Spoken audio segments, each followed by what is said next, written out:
Narrated by Jabir.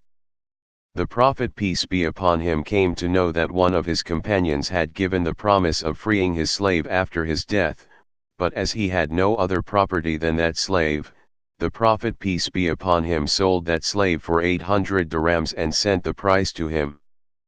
Narrated by Ibn Umar. Allah's Messenger peace be upon him sent an army unit headed by Usama bin Zayd, and the people criticized his leadership.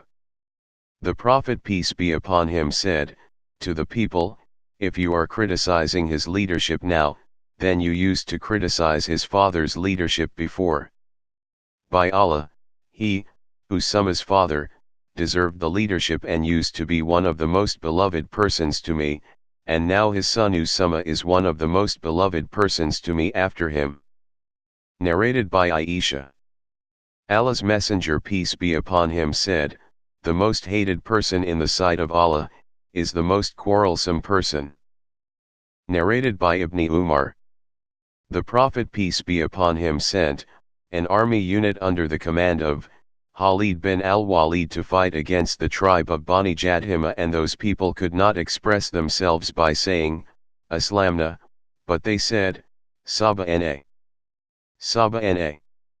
Khalid kept on killing some of them and taking some others as captives, and he gave a captive to every one of us and ordered every one of us to kill his captive. I said, "By Allah, I shall not kill my captive, and none of my companions shall kill his captive." Then we mentioned that to the Prophet peace be upon him, and he said, "O Allah, I am free from what Khalid bin al-Walid has done," and repeated it twice. Narrated by Sal bin Sa'd as-Sidi.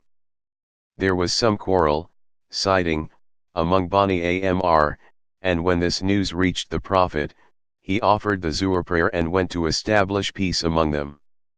In the meantime the time of Asr prayer was due. Bilal pronounced the Adhan and then the Iqamah for the prayer and requested Abu Bakr to lead the prayer, and Abu Bakr went forward. The Prophet peace be upon him arrived while Abu Bakr was still praying. He entered the rows of praying people till he stood behind Abu Bakr in the first row. The people started clapping, and it was the habit of Abu Bakr that whenever he stood for prayer, he never glanced sideways till he had finished it, but when Abu Bakr observed that the clapping was not coming to an end, he looked and saw the Prophet peace be upon him standing behind him. The Prophet peace be upon him beckoned him to carry on by waving his hand.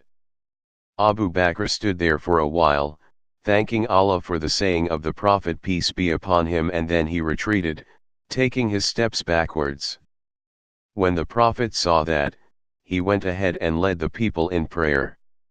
When he finished the prayer, he said, "O Abu Bakr, what prevented you from carrying on with the prayer after I beckoned you to do so?"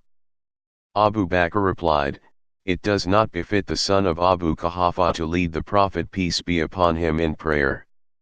Then the Prophet peace be upon him said to the people, "If some problem arises during prayers, then the men should say, Subhanallah, and the women should clap.